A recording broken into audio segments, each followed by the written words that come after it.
संगमनेरमध्ये अद्ययावत नाट्यगृह, निळवंडेतून थेट पाईपलाईन, प्रवरा नदीवरील समांतर पूल आणि तहसील कार्यालयाची इमारत ही कामं येत्या 1 वर्षात पूर्ण होणार असल्यानं संगमनेरचा भरीव विकास होईल असं प्रतिपादन महसूल मंत्री बाळासाहेब थोरात यांनी केलं। संगमनेरमध्ये नवीन तहसील कार्यालयाच्या भूमिपूजन प्रसंगी ते बोलत होते। या कार्यक्रमाच्या अध्यक्षस्थानी आमदार डॉ. सुधीर तांबे होते, तर व्यासपीठावर नगराध्यक्ष दिलीप पुंड, संगमनेर दूध संघाचे अध्यक्ष आर.बी. रहाणे, उपनगराध्यक्ष विवेक कासार, रणजित देशमुख, अतिरिक्त जिल्हाधिकारी रवींद्र जगताप, रामदास वाघ, अमित पंडित, भाऊसाहेब कुटे यांसह मान्यवरांची उपस्थिती होती। कार्यक्रमाचं प्रास्ताविक कार्यकारी अभियंता एस.एम. लोळगे यांनी केलं। प्रांत कार्यालय, डीवायएसपीचं ऑफिस, ग्रामीण पोलीस स्टेशन, उपनिबंधक कार्यालय, कोषागार कार्यालय आणि न्यायालयाचं इथं वरच्या मजल्यावर अशा इतक्या अनेक खात्याशी संबंधित इथे प्रश्न होता। आता तर खरं चालेल ते पुढचं होतं, सगळं मार्गी लागलंय, सगळं झालंय, पण पुढे काय? आम्हाला एकदा दोन साहेबांनी सांगितली, नंतर तिसऱ्या वेळेला आम्हाला थोडेसे रागवले पण प्रसंगी ते, पण त्यानंतर इथली जी कार्यालय आहे ती सगळी आम्ही स्थलांतरित केली। म्हणजे नुसतं आपल्याला प्लॅन फायनल करून चालणार नव्हतं। कार्यालय स्थलांतरित होताना लोकांच्या सोयी सुविधा पण पाहायच्या होत्या, अशा दृष्टीने आपलं हे आम्ही सगळे कार्यालय शिफ्ट केले। नामदार थोरात यांच्या नेतृत्वाखाली संगमनेरचा विकास झपाट्यानं होत असल्याचं यावेळी आमदार डॉ. तांबे म्हणाले। पाटबंधारे खात्याचे राज्यमंत्री म्हणून त्यांना कार्यसंधी मिळाली आणि निळवंडे धरण मार्गी लागलं। म्हणजे प्रत्येक टप्प्यावर संगमनेरच्या अनेक पिढ्यांच्या दृष्टीने महत्त्वाची असलेली कामं या ठिकाणी मार्गी लागत आहेत, हे मला आपल्याला निदर्शनास आणून द्यायचं आहे। सर्वप्रथम महत्त्वाची गोष्ट जी झाली ती पाटबंधारे खात्याच्या 1000 हेक्टर जमीन त्यामुळे विजणार आहे। 64,000 हेक्टर, त्यातली जवळजवळ 40% जमीन ही संगमनेर तालुक्यातली आहे आणि त्याचं महत्त्व संगमनेरच्या दृष्टिकोनातून जास्त महत्त्वाचं आहे।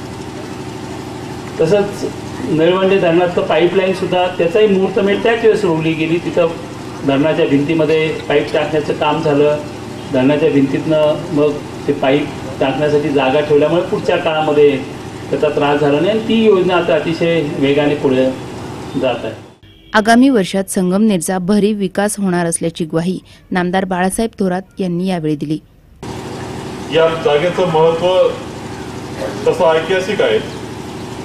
इथलं असलेलं तहसीलदार कार्यालय हे इंग्रजांच्या कालखंडातलं होतं। बसकी इमारत असली, कौलाची असली तरी तिला खूप सेवा, भक्कमपणा तिचा तितकाच होता, हे नाकारता येणार नाही। खूप सेवा या आपल्या संपूर्णपणे तालुक्याची, या विभागाची केलेली आहे हे मानावं लागेल। परंतु काळ बदलत असतो तसं आपल्याला बदलावं लागतं आणि म्हणून आपण नवीन तहसीलदार कार्यालय आणि प्रशासकीय इमारतीची ही मंजुरी आपण घेतलेली आहे।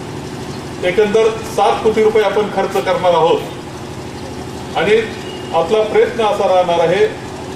इथं सुमित लोळगे यांनी सांगितलं की 1 वर्षात, 1 वर्ष याचा अर्थ आज तारीख किती,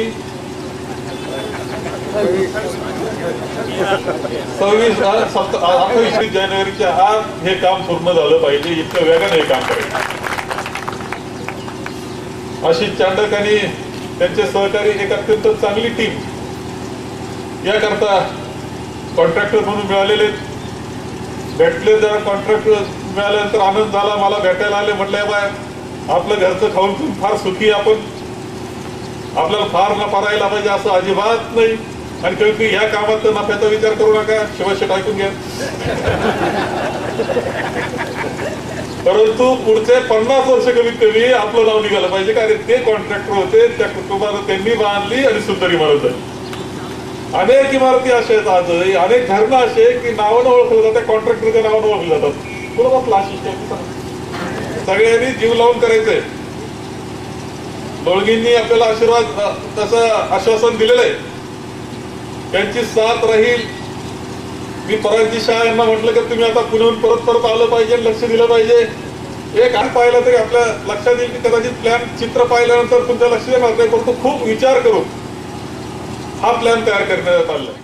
या कार्यक्रमात अतिरिक्त जिल्हाधिकारी रवींद्र जगताप यांचंही भाषण झालं, तर कार्यक्रम प्रसंगी सुरेश थोरात, प्रभाकर कांदळकर, संतोष रोहम, रोहिणी गुंजाळ, जयवंत पवार आदींची उपस्थिती होती. कार्यक्रमाचं सूत्रसंचालन प्रकाश बर्डे आणि नामदेव कहांडळ यांनी केलं, तर आभार प्रांताधिकारी संदीप निचित यांनी मानले.